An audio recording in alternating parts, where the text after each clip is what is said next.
नमस्कार, मैं हूं नीलू। तो आज बात होगी उत्तर प्रदेश और साथ ही साथ उसके साथ बिहार इलेक्शन की भी बात होगी। अब उत्तर प्रदेश और बिहार इलेक्शन का क्या नाता रिश्ता है वो भी आपको समझा देते हैं। तो इटावा में इस वक्त जो महासंग्राम छिड़ा हुआ है कि आखिर कथावाचक सिर्फ ब्राह्मण ही हो सकते हैं।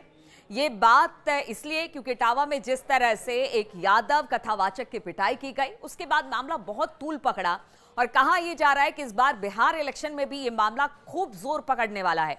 क्योंकि देखिए, यहां से अब लगातार प्रतिक्रियाएं मिल रही है, अलग अलग पार्टी, अलग अलग दल की प्रतिक्रियाएं। बिहार इलेक्शन से इसको किस तरह से जोड़ा जा रहा है वो भी हम आपको जरा बताते हैं। क्योंकि बिहार इलेक्शन जो है, बिहार हमेशा से जातिगत मुद्दों पर ही चुनाव मैदान में उतरती है। जाति यहां पर प्रमुखता के साथ उठाया जाता है। जाति और धर्म की राजनीति बिहार और उत्तर प्रदेश में खूब होती है। खास तौर पर इलेक्शन में उठता तो विकास का मुद्दा है, लेकिन धीरे धीरे पहुंचते पहुंचते ये जात पर खत्म हो जाता है।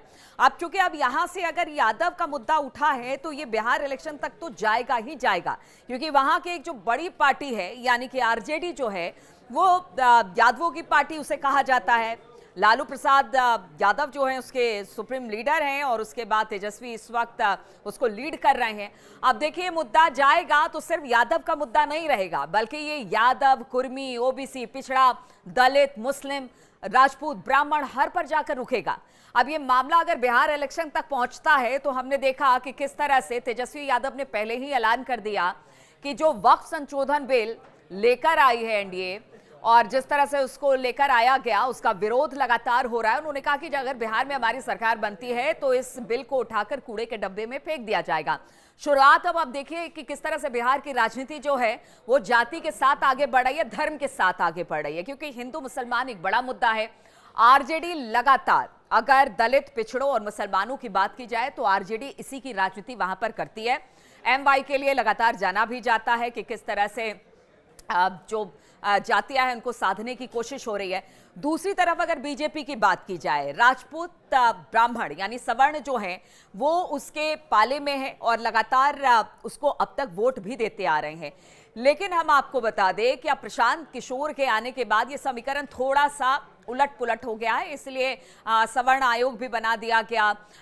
एक बड़े नेता है, उनके हत्याकांड जो 50 साल पुराना था उसको भी खोल दिया गया। यानी बीजेपी चाहती है कि उनके जो कोर वोटर्स है वो इंटैक्ट रहे और साथ ही साथ वो दलित, पिछड़ों की भी बात करती है। लेकिन क्या ऐसे में ये सब कुछ आसान होगा?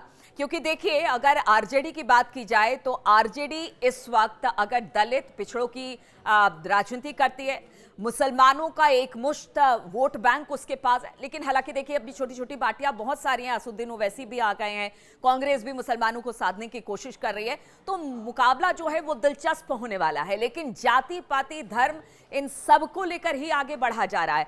अब प्रशांत किशोर की बात कर ली जाए।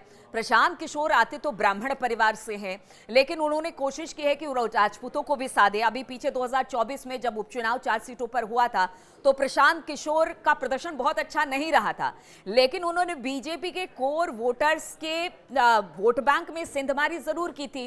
कहा यह जाता है कि जो सवर्णों का वोट था वो जरूर वहां पर प्रशांत किशोर को मिला था। और अब तो दावे और बड़े बड़े हो रहे हैं, क्योंकि अब धीरे धीरे प्रशांत किशोर और मचते चले जा रहे हैं इस खेल में। अब देखना होगा कि बीजेपी क्या अपने कोर वोटर्स को बचा पाती है। क्या उत्तर प्रदेश का जो इटावा का मुद्दा था, जो कि धीरे धीरे अब बिहार शिफ्ट हो रहा है, क्या उस मुद्दे पर भी खूब राजनीति आने वाले चुनाव में देखने को बिहार में मिलेगी?